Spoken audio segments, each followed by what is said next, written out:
What's up, everybody? Aaron the dog back here with another breakdown. It is a beautiful Thursday here, and we've got two breakdowns for you tonight, or today, I should say. It is Thursday, July 15th. We just had the Bellator weigh-ins go down. Everybody made weight over there, and definitely had a few interesting observations from that. We covered that on the channel yesterday. Brandon from MMA Wagers and I did. Shout out to Brandon. As always, just going to be me today.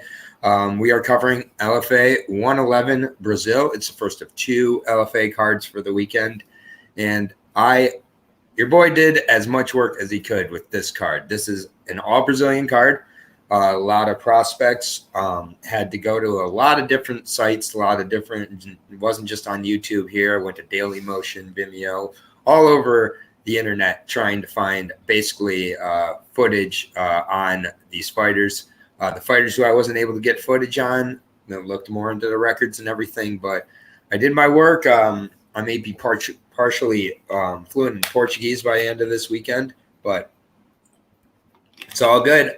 There's no one else who's doing the LFA breakdown out here, and I'm happy to be here. So if you're joining me, thank you so much. We will get into this one pretty quickly. I will be back at 8:30 p.m. tonight to be joined by Brian Pooh Bear Battle of The Ultimate Fighter, and more importantly, my friend and co-host. So Brian will be joining us tonight. Always looking forward to having him on. Yeah, if you're checking out this breakdown, I think my challenge for you, go ahead and check it out. As it says below, I'm doing my best on this channel to break down every major organization with betting lines available. LFA was kind enough to get these betting lines out early, and no one else is breaking it down. I don't care. It's on Fight Pass tomorrow night, along with the Bellator going on. As I said, the Bellator breakdown already on the channel. But it's a hot one here. So let's keep it hot with regards to the bets here. And, we're going to jump in. LFA 111. First and foremost, it is, as I said, the first of two LFA cards this weekend.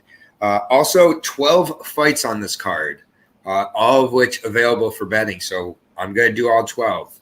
There's some fights where I was hardly able to get any footage on either guy. So can only do so much with those, but if lines were available, I did look at lines after making my initial reads on these, and I'll let you know the ones that I feel are worth taking a shot at.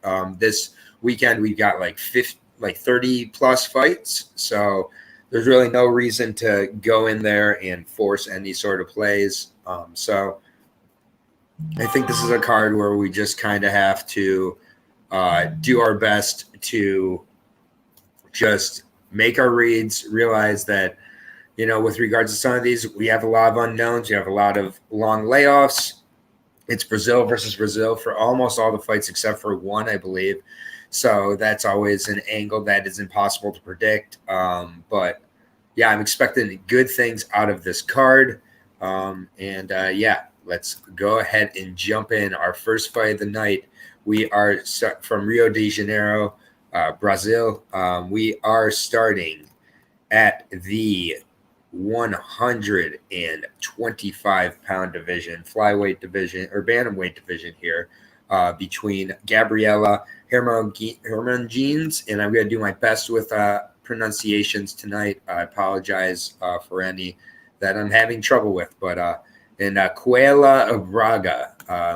These are two fighters who are younger in their careers. We're going to see a lot of that, although we do have some experience as well. We've got 5-1 Gabriela taking on the 2-0 34-year-old with boxing experience, Coelho Braga. I will start with Coelho, the 34-year-old. She is on a 2-fight win streak, fighting Babuiano, a gold team in Sao Paulo, Brazil, 5'5", 71.5-inch reach. I think that's a big key in this fight. She's got a significant reach advantage on her opponent. And Coelho, 2-0 so far in her career, has faced two girls with decent records as well. Undefeated Thalita Dines in her debut, and Diana Silva, who is 4-1, got a decision in both of those. One thing I like to do is look at how these fighters, especially on a card like this, how they've done after facing their opponent. Talita here ended up going to a custom rules bout, which sometimes in Brazil they have. Tabitha Ricci and others have. We've seen with those. So not exactly sure what Talita's Dinez's deal is, but Idiana Silva, the 4-1 opponent that she defeated, she had both her wins coming by decision as well. They were not available. I was able to find some boxing footage for Quayla. She looked pretty solid. Ediana Silva has gone on to get an arm triangle choke in June of this year in the first round very quickly, albeit against an 0-1 opponent. But Silva has been able to recover, so don't exactly know the level of competition with Quayla, but 2-0 as a pro. As an amateur, she was 1-1. She did lose a decision. She also had a punch finish. So for the most part, from what I've been able to gather, Quayla, pretty solid boxer. Definitely her boxing footage, she's got some crisp technique. I'm not sure with regards to her overall game, with her ground game and everything. I think there are some potential holes that could be exploited here. Gabriela Hermonginez is 5-1, so experience nearly is actually tripled here for the 27-year-old. She does have a 67-inch reach compared to the 71.5-inch reach of her opponent. So I think for Quayla, it's stay on your bike, movement, establish the distance, keep the volume going. I think those are very big keys in this fight here. For Quayla, I do not think she can win this fight if it becomes dirty or a fight that has a lot of grappling, which, as we know, MMA does. And I think that's what Gabrielle is going to do. Gabby is her nickname on a 4-fight winning streak. She beat, ironically, a woman named Sharmara Braga in her last fight. Not sure if she has any relation to Quayla Braga. Before that, beat a 3-0 Katsiana Bijalo by rear naked choke. So there is indication that Gabriella has a decent to solid ground game. Overall, appears to be the more well-rounded MMA fighter from the information I've been able to gather.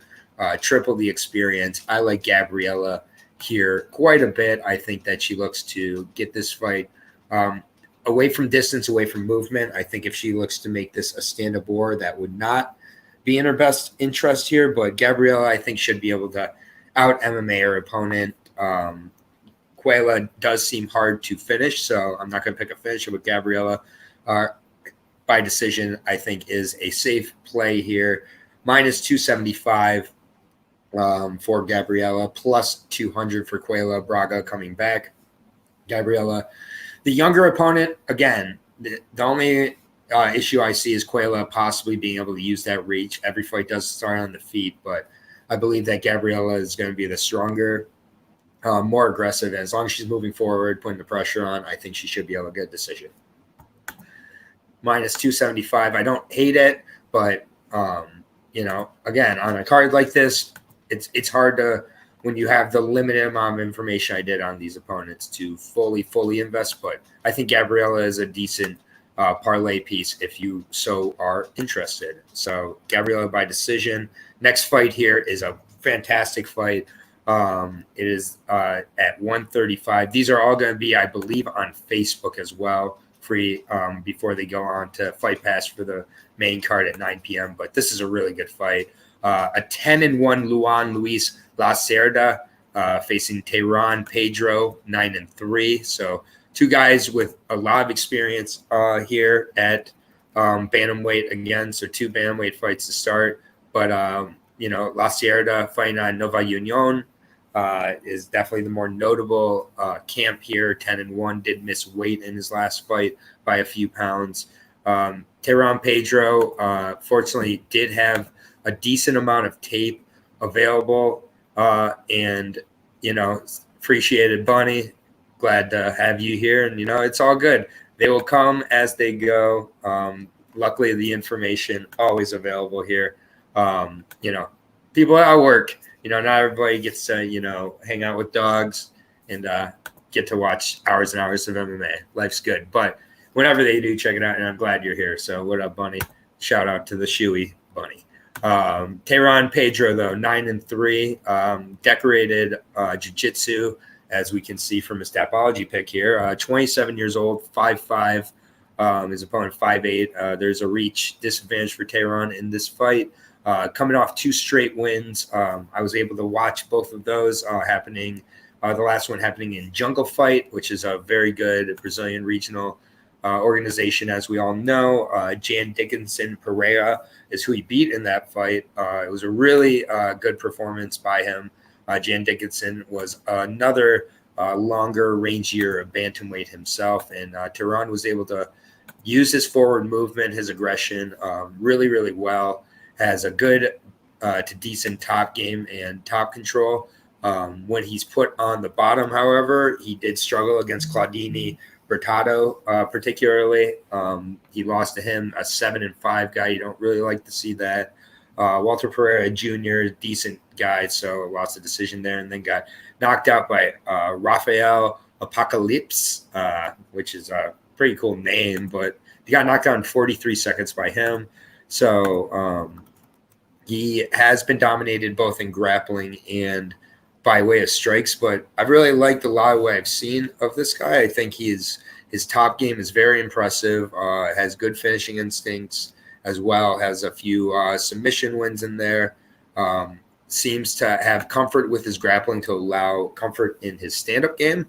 And, I do like that he has been, somewhat irregular over the last few years, but at the same point, he did fight back in February of last year. I like that he's been fighting at bantamweight is what I was trying to say.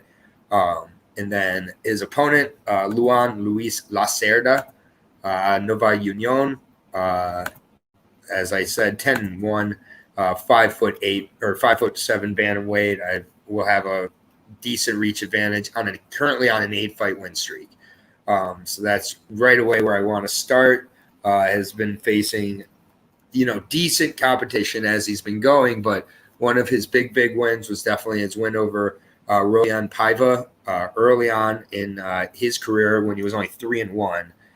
Faced Roldan Paiva, and his loss was a submission to Ari Ferraris, who will be breaking down in the co-main event, who's a grappling wizard, Harry. So no shame there in his loss early on in his career, but to get an anaconda choke over Roldan Paiva with in the 3rd round, albeit in 2015, still a pretty impressive win to have on the resume.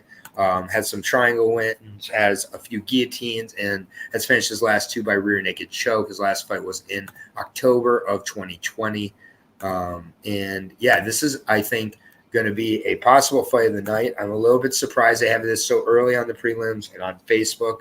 I would have personally had this on the main card, and I do think this is a potential fight of the night. I think that Tehran Pedro is really tough when he's on his front foot, but when he's on his back and when he's being pressured, he seems to struggle. He does not fight great off his back foot. His striking is decent, not the most technical, however. And, both guys have been off for about it since 2020 at some point, so there's going to be no ring rust. Both guys are going to come in really, I think, pushing the pace. I think this is a very good fight. It's about who gets the top control here, who's on their front foot, who's on their back foot, because they kind of mirror each other a lot in those ways. So I'm going to take Luan Lacerda here. I look at the odds, however, and I'm not crazy about betting this fight. Luan Luis Lacerda is a -400 favorite. I think a lot of that has to do with the camp of Nova Union, the win over Roldan Paiva, even though that was 6 years ago. The fact that his only loss is to Ari Ferraris, who's on later on this card. Although I have him officially, I won't be betting that line of -400. That just doesn't do much for me. And I think this is a potential fight of the night. So -400 in a fight that I think could go really either way. Not interested in it. So, but I mean that from a betting perspective, from a viewer perspective, get onto Facebook, get onto LFA's Facebook when the prelims start, because this is a potential fight of the night. I do think that the winner of this could be seeing himself with an opportunity in the UFC. I think there's a lot of guys you can say that about on both these cards this weekend for the LFA. So Luis Lacerda is my pick. I will not be betting him at minus 400, however. Next fight here is at middleweight. Good fight here between a 4-0 João Vitor Dantas and Lucas Fernando, 5-1 former welterweight. So moving up to middleweight for this fight. That's definitely interesting to me. I'll start with Lucas Fernando out of Team Pedro Hizo. So we know that he'll have the legit leg kicks going. Just overall, the striking should be there. Very good, tall, skinny kickboxer, Muay Thai practitioner here, who he looked pretty frail for 170, so maybe he was really sucking himself out, and he'll look a lot more healthy at 185 here. But honestly, kind of as a body type, reminds me similar to a Miguel Baeza. The way he fights is similar to Miguel Baeza to me. One thing about Lucas I've noticed, he's a little bit easy to take down, particularly in his last fight. However, his last fight was against a fighter who is fighting in the welterweight Grand Prix tournament on Sunday, and Diego Diaz. Diego Diaz, very good fighter, 11-3. He was not able to finish. He was not able to finish Lucas Fernando, but he was able to use that wrestling. There's been a couple other fights. The Paulo Henrique fight where Paulo Henrique was kind of dominating the grappling, but then gassed towards the end.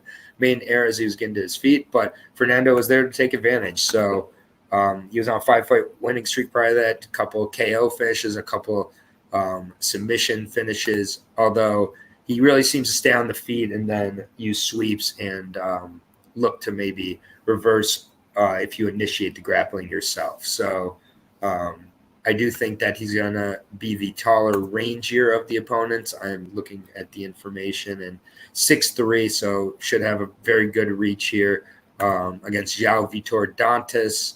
I believe he is 25 now. Yes, 25 years old, 6'2". So these are two good-sized middleweights. They match up pretty well from a physicality standpoint. We'll obviously check out the weigh-in photos when those are released. 4-0. Last two fights coming by KO finish, as well as his debut against Ricardo Pereira. Only was able to see two of this guy's fights, but looks very, very thick, well-muscled, and physical for the weight class. And one thing I did see with Fernando in both his wins and losses is times where the opponents are able to get in on those double legs and get around their hands around. And Zhao's shown a pretty good double leg as well as body lock and trips. I think Zhao looks to get Fernando onto his back. And I would say Zhao is successful. My worry with Zhao is he's been off since September of 2019. He did beat Manuel Fernandez Neto, a 5-0 opponent in Jungle Fight, and got the second round KO, and it was a very nice KO. But we don't know how and why he's been off for those couple of years. But only 25 years old, I'm willing to bet he's improved over that time. And I do like Zhao as a possible parlay piece as well as just separate. This will be a close fight, but I do think the physicality and the wrestling of Zhao and ground and pound could be the difference. So Zhao is a slight favorite at minus 135. I love that price. You can do that straight up. This is not a card where I recommend long parlays, particularly because of how the odds are set up. And also just this is Brazil on Brazil in Brazil. There's a lot of emotions. Just fighters are not going to fight in their norm, and that could be both in a good and a bad way depending on the fighter. But I got João Vitor Dantas here, minus 135. I like that price. You can piece that with your another one or two guys you like as a nice size parlay or straight up. I like it. I think Dantas gets the finish as well, but could be a decision. Could be another one potential fight of the night. And another one I'm surprised is on the prelims. But prelims, watch the damn prelims. That's what I got to say. Next fight, I don't have as much to say about this strawweight 2-0 Michelle Oliveira taking on Stephanie Luciano. Another 2-0 versus 2-0 here at the strawweight division. Michelle Pereira, Brazil, both Brazil actually. I apologize. Luciano Rodinha is her nickname. Not sure if that's in honor of Ronda or something, but only 21 years old. So Very exciting to see these young prospects 2-0. So we got 21 versus 25. On a 5-fight win streak, if you include her amateur career, Stephanie Luciano had a finish by punch in her debut, then took on a 0-0 Tanara Santos, got that win. She was supposed to be fighting at Road to the Future, and then I think she got the call up for the LFA fight on a little bit of short notice. It was a couple weeks later. She took the opportunity to get to the bigger organization here. Before that, 3 decisions as an amateur and undefeated as well. Took her time starting 2017, had a 2019 fight, then took 2 years off, and then did fight in April of this year. So she's fought more recently, which is good to see. Michelle Oliveira 2-0. We see her in the gi here, Brazilian Jiu-Jitsu. Brazilian Jiu-Jitsu practitioner, also Nova Union. So they do have several fighters fighting on both this card and the card on Sunday. No real surprise there. Her 2 wins, both coming by rear naked choke, both coming in the first round. Her second win was to Claudia Alves, 2-0 fighter. She was in Shuto as well, which is a nicer size organization, went 5-0 as an amateur, had 2 submissions and a KO. One of her submissions coming in the second round as well, which is good to see that she's able to grapple and maintain her pace through a decent amount of time. I think overall, this is Michelle Oliveira's fight to lose. I think the Brazilian Jiu-Jitsu should be the difference. The larger camp, more experience, 26 versus 21. Got 2 young prospects at strawweight.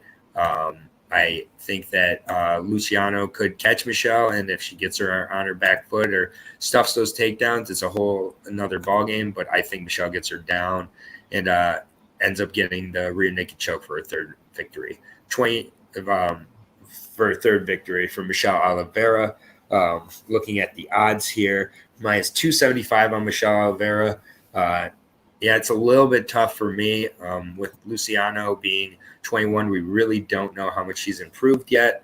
And it's 2-0 versus 2-0. This is very young in the career. I just think minus 275 is a little bit steep, but Michelle Oliveira does have a significant jiu-jitsu edge. And oftentimes with the LFA, we do go with the more the opponent who has the more likely route to victory from a particular discipline. The jiu-jitsu is definitely Michelle Oliveira's end. The camp strength, definitely Michelle Oliveira's end.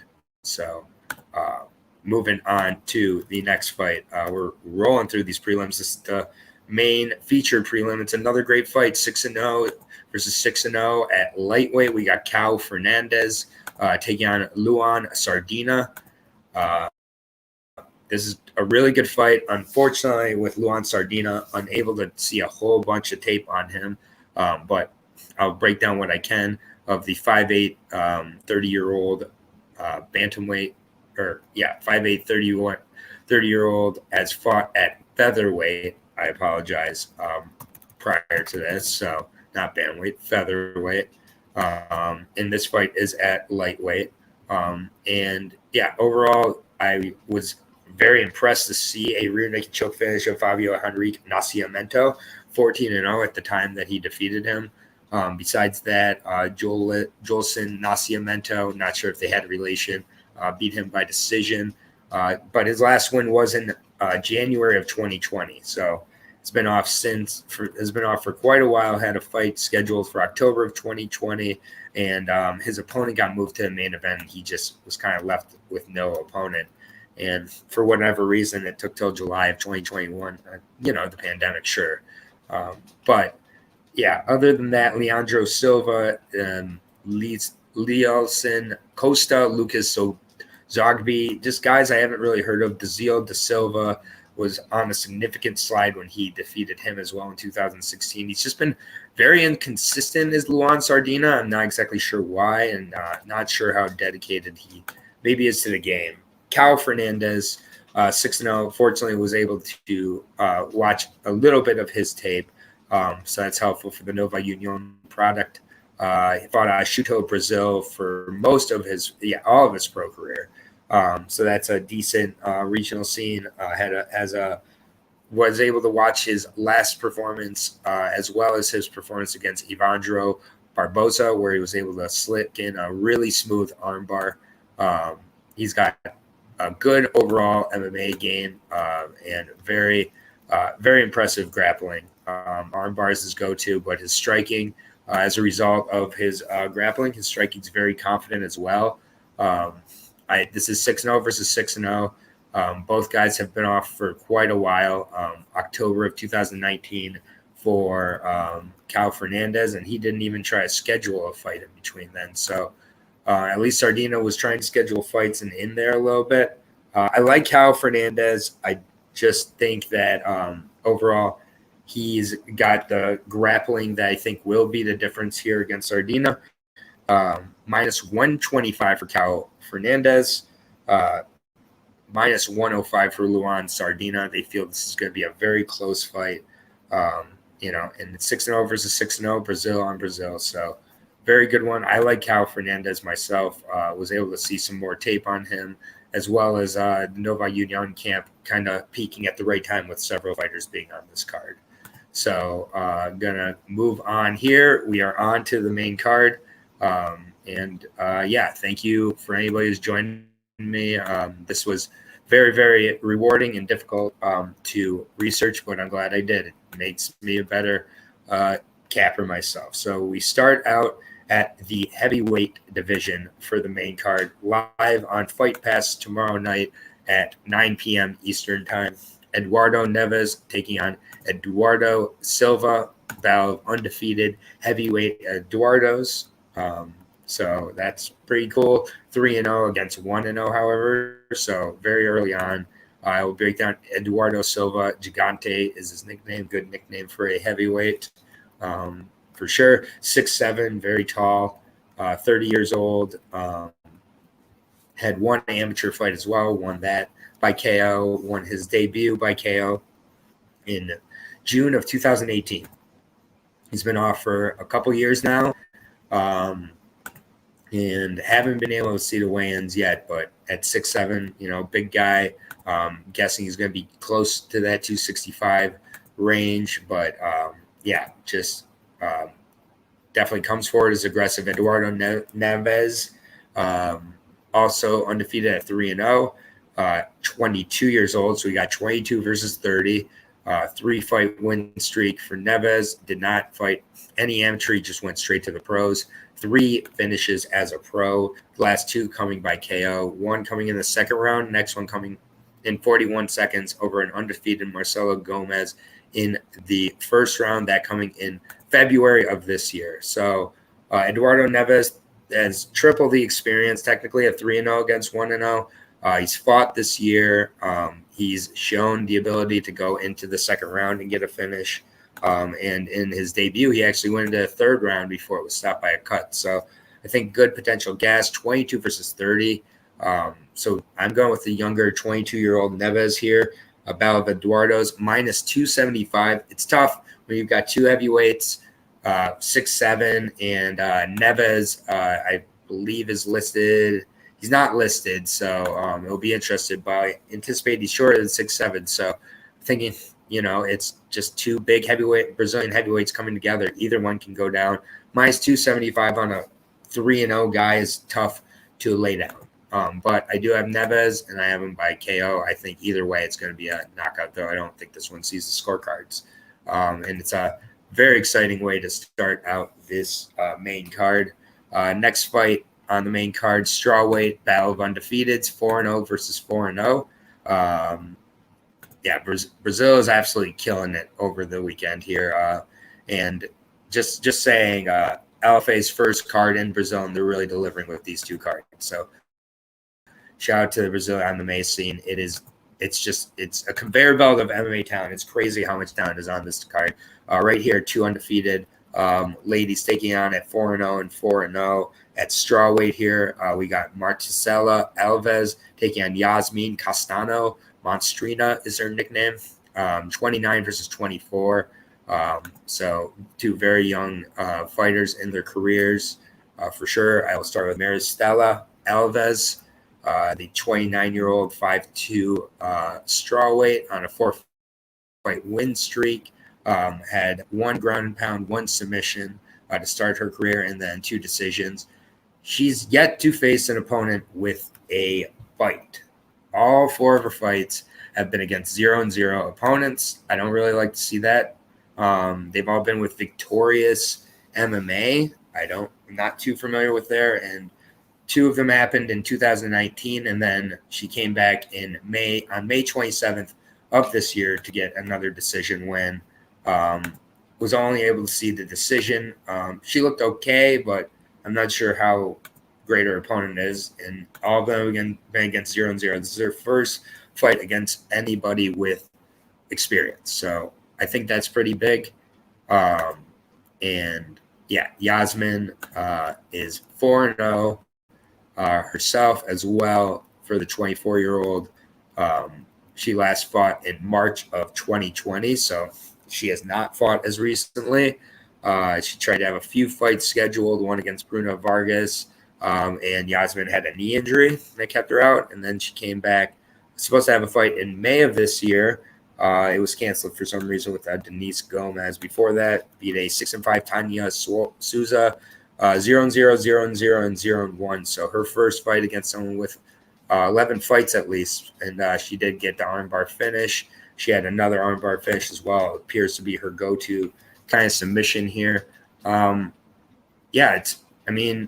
We just don't know how good Stella is yet with the level of competition she's faced. So I'm gonna go with Yasmin, not betting this one at all. I just think that this is not worth it, especially at the price of -200 when you've got 2 very inexperienced strawweights here. I think it's just worth enjoying and taking a pass on, but I take Yasmin. Below surprises on the main card, but regardless, I hope the ladies put on a show and prove me wrong, because I like being wrong. Next fight here is, I think we have like a 7-fight main card here, but next fight here is at 125 between Carlos Mota and Rodrigo Roldan. Carlos Mota undefeated at 5-0, taking on the salty record of a 4-3 Rodrigo Roldan. But I have been able to see some of Rodrigo's footage, and I don't hate what I've seen so far. He is one of the only, if not the only non-Brazilian on this card as an Argentinian. So shout out to Argentina. I know that there's definitely some fans of that country out there. And Rodrigo Roldan, 4-3, the only Argentine on the card. So I think that's really interesting. 5'4", 27-year-old. Won his last fight out in very impressive fashion against Igor Talon. I was able to watch that one. Really liked what I saw. Was able to deal with the wrestling, take the sweep, and get the back end finish with the rear naked choke.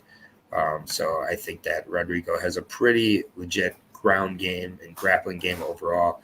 He has been cracked and put away by punches, and he was submitted in his debut. But I've also seen some very good signs, albeit before Igor Talon, not against the greatest level of competition. So not really sure. Not the most technical. He's going to get in there, look to mix it up, look to make this a really close to a dogfight as he can. That Igor Talon fight, that was able to happen. So I think he's going to have a lot of confidence coming into this fight, albeit in November of 2020. He was supposed to fight Carlos Silva at, on January or July 10th, but he got signed by the LFA. So this LFA in Brazil has been a pretty big one. It seems like fighters from other Brazilian organizations are leaving their fights to take the bigger opportunity here. And he's got a big opportunity against a 5-0 Carlos Mota, LFA veteran, won his LFA debut, I believe. Yes, the LFA debut back in November of 2019 when Brandon Royval was headlining the card. So that's how long ago that was. But he did win it with a body kick in the first round against a fellow undefeated George Martinez. Has another KO as well as a few decision wins. Very, very good fighter, very well-rounded, strong, has a really good right hand, particularly right straight, and his grappling is legit as well. But he wants to kickbox here, I think, and keep it on the feet. I think that's what he'll do, and I look for him to possibly be able to put away Rodrigo Roldan in this fight. I really do like Carlos Mota quite a bit. Unfortunately, so did the odds, minus 400. He has been off for 2 years, so that is a caveat for sure. But I'm with Carlos Mota in this one, and I will be putting him in a few parlays. I think he's a pretty reliable piece, even at his price. So Carlos Mota for me, particularly by finish, I think 26 versus 27, though, it should be a really good fight. And the only Argentine on the card, he's got to represent. He's going to feel his back up against the wall. I believe there will be a crowd, and the crowd's definitely going to be with Mota. Next fight here, Rodolfo Bellato versus Carlos Eduardo. Unfortunately, I couldn't find a lot of tape on this Carlos Eduardo. There's another Carlos Eduardo who fought in the UFC about 10 years ago, who came up quite a bit. So what I'll do is I'll break down what I know of him. Carlos Eduardo, 24 and a half years old, 6'3", out of ATS fight team, as well as Tata fight team. I have heard of both of those. 5-1 light heavyweight, fighting out Rio de Janeiro, Brazil. He's currently on a 4-fight win streak. And in those 4 fights, he's finished 3 of the 4, including the last 3. Has faced a decent level of competition, lost to Zhao Zayden, an 8-0 fighter. He was 1-0. Got finished by triangle. Besides that, KOs in a rear naked choke. He's looked really good, at least on paper. Has not fought since October of 2019, where he got a KO by punches over Leandro Silva. Leandro Hulk Silva has not fought since losing to Carlos Eduardo either, but he was 4-1 at the time that he got knocked out. Good grappler as well. So that's everything to kind of consider with regards to Eduardo. Seems like in this fight with Rodolfo Bellato, however, I was able to find a little bit of Rodolfo's tape. Rodolfo's pretty aggressive. Team Nogueira member, so good camp. Likes to, for the most part, he doesn't grapple. He does have a leg lock win, but punches and a ground and pound. When he uses grappling, it seems to be for the ground and pound, for the punches and strikes. So I think that Bellato is going to be moving forward, being very aggressive, and Eduardo possibly is a more technical, smoother, quicker light heavyweight. I believe Bellato has, I'm just checking, but I think he's fought at heavyweight. I might be wrong here, though. Eduardo has actually, or Bellato has fought at light heavyweight for his whole career, as has Eduardo. So, yeah, I'll lean on Eduardo, but I have fortunately am only going based off paper here, so won't be betting this fight. Eduardo is, let's see, Bellato is a plus 200, Eduardo minus 275. Bellato is going to fight for your money, I believe, so it might be, if you're looking to bet this, maybe bet the underdog, but I just don't have enough tape on Eduardo to make a full, confident bet in him, especially at that price, so at minus 275. So I'll lean on Eduardo, but Bellato, I think, could certainly fight for your money. Third from the top here. Light heavyweight or lightweight, 2 of the final 3 fights are at lightweight. Very good fight here. Arthur Lima versus taking on Rodrigo Ledillo. This is an awesome fight. 9-1 versus 11-2. Really, really closely contested one. I anticipate here. I will break down the 32-year-old, 5'11" Rodrigo Ledillo first, coming off of a 5th round finish in his last fight via flying knee. So extremely impressive to go back and watch that fight against Adilson Fernandez, a 16-5 fighter in future MMA. Prior to that, had punch finishes in the first round of Evandro Barboza and Eder Gama, 16-7 and 9-3. The Eder Gama fight, he was getting pre-handled with regards to the grappling until the very end of the round, but the man has such legit Muay Thai. Landed a really strong knee, nice straight rights, elbows, and knees to finish off Gama. But Ledillo certainly showed a hole in his game. He also has been knocked out in his one defeat. prior to his defeat on his debut by rear naked choke. I think that is where you want to take this fight. I think if this is a Muay Thai fight, it's going to be Rodrigo Ladillo all day. I think Rodrigo Ladillo is going to be the longer, better Muay Thai striker here. Arthur Lima, however, is very well-rounded, 9-1, 25 years old, fighting out of Pitbull MMA, very good camp, and he fights like a Pitbull, fights like the Pitbull brothers. If you've watched them, you know what that means. Also has really, really nice, precise leg kicks, nice distance control, and when the fight gets to the ground, he will grapple. He'll slick up an arm bar, he'll slick up rear guillotine, but he uses his grappling to strike. He's definitely is comfortable if you take him down. He's not uncomfortable off of his back, but I don't think that's going to be an issue here with Ladillo. I think Lima might look to be tricky and get some trips himself and get Ladillo onto his back. Ladillo on his back did not look too threatening, and Lima has a significant advantage there. On the feet, I think that Ladillo has more power, slightly more technical, but Lima does have good kicks, good ability to use a stand-up. I think Lima's got to mix it up in this fight, look to use the jiu-jitsu, look to get Ladillo down, not avoid the clinch, also watch those knees on takedowns. It's a tricky fight. I think it's really close. I'm going to lean towards Arthur Lima. I think Arthur Lima's leg kicks are going to be a factor. I think the takedowns and the trips will be there, and a possible submission victory could be in the hands for Mr. Arthur Lima. Love the odds here. Straight pick 'em. And I've seen a little bit. I am seeing money coming in on Lima, so I do think that Lima's going to continue to be the bigger favorite, minus 130 now, plus 110 on Ladillo. Again, Ladillo's there's going to be a few dogs who come in on this card for sure, and all these guys are going to be fighting for your money. The Brazil competition is going to be really legit and really close. So I'm just going to leave it there. But the Night King versus the Dynamite or the Dynamis, I'm really excited for that fight, potential fight of the night. Next fight here, Ari Ferraris versus Marcus Brenn, the co-main event of the evening. Ari Ferraris, a guy I'm very excited about here. Really, really good Brazilian Jiu-Jitsu grappling guy who I've been able to go back and watch several of his fights. Really entertaining, taking on the 23-year-old Marcus Brenn, 23 and 13-2. You really like to see that level of experience out of the guy. 5-5 on a one-fight winning streak currently. Beat Leandro da Silva, a 7-0 Leandro da Silva with a punch. That was in February of this year at CDL Fight 1. Before that, he was off for a few years after losing to Taylor Lapuy.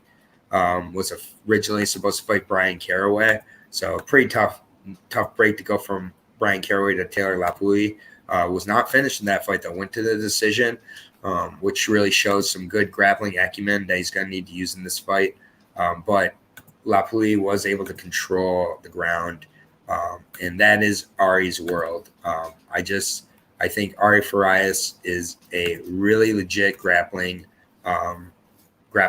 wizard, nicknamed Astro Boy.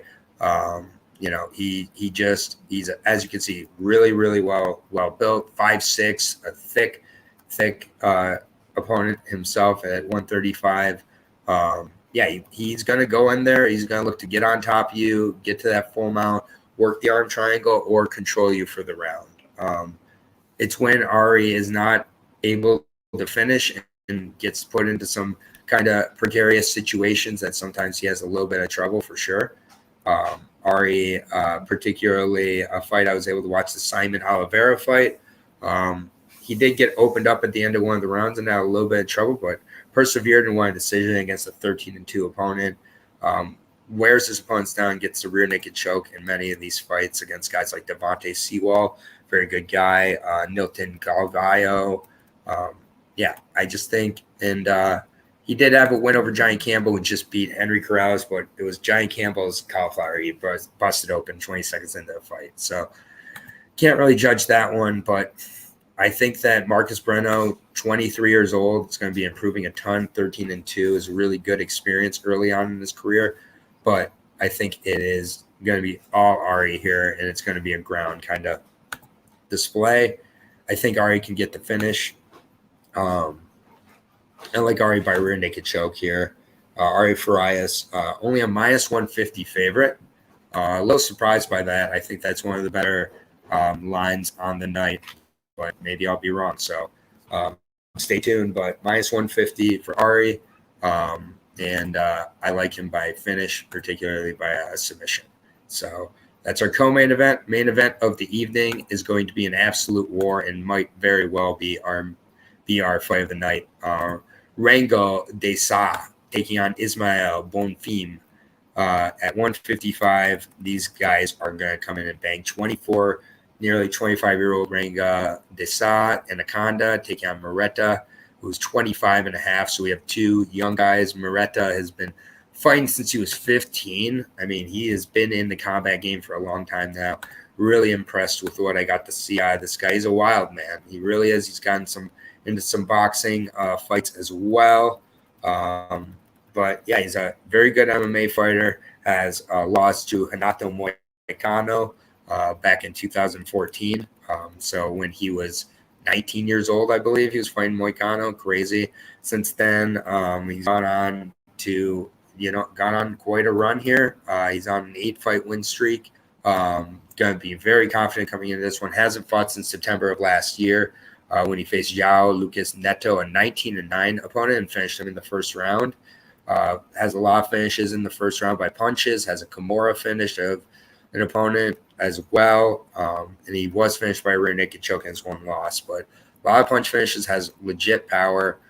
These guys are going to go in there and I think bang. And it might just be first one to land that clean shot wins. Because Rango Desa, yes, he's called Anaconda, and he does have a few choke wins, but he really likes to go in there, throw hands and shins, particularly. Had a really impressive head kick finish early on in his career of an opponent in Paulo Henrique. Ended up getting a slam of Ari Santos, the 16-7 fighter, in his last fight, where he kind of held on to a Darce choke and ended up winning.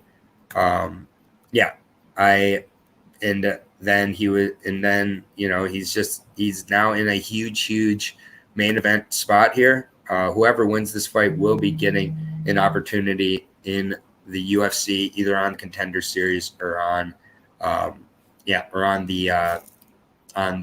main show. But I think that this is going to be an absolute war. I think Rango Desa hits a little harder, but I think Ismael is the more technical, quicker opponent. Going to use the movement. I think has potentially the better gas of the two of these guys. We do see Desa kind of slow down after that first round, only one second round finish. We see some later finishes for Ismael. I think this is a close fight. I'm going to go Ismael Bonfim, however. He's got the experience. I think he's got a gas advantage. And I think these guys are just going to throw down. I think this should be a very close fight, potentially, if it's not finished by one side or the other. But I got my first official dog that I'm saying with confidence here in Bonfim, plus 115 on Bonfim. Back Rango Desa coming back at a minus 135. It's going to be a war, guys. But I'm going to wrap up the LFA 111 betting breakdown show. If I'm a little bit choppy on my end, I apologize for that, but we'll work through that as we go here. But I will be back this evening at 8:30 in about 4 hours and 10 minutes with Brian Pooh Bear Battle of The Ultimate Fighter and eventually of the UFC. Thank you, Bunny, for being here. As always, appreciate you. And yeah, I'll be back with Brian in about 4 hours, breaking down the UFC card. I will also be back most likely tomorrow morning to break down the LFA 112 card that is coming back on Sunday night on Fight Pass. It's the welterweight Grand Prix. Going to be some awesome fights there. But yeah, looking forward to being here with Pooh Bear tonight. Pooh Bear and the dog. The bunny will be back for UFC 265, I think it is. So don't worry, she is a pay-per-view special. But for Aaron the dog of MMA, thank you if you joined me on this breakdown. It was a pleasure to do the research and then come on here and talked to you guys for apparently 50 minutes. I am not sure exactly how I did that. Hopefully it made sense. Hopefully I was able to help you guys make a little money on this card. But like I said, be selective. We've got 3 to 4 MMA cards we can bet on this weekend. No reason to force your hand in any spots, but let's go with fucking Ari Ferraris as my favorite of the day. Thank you, everybody. Keep taking care of each other out there and make that money, baby. Peace out. I'll see you tonight in 4 hours.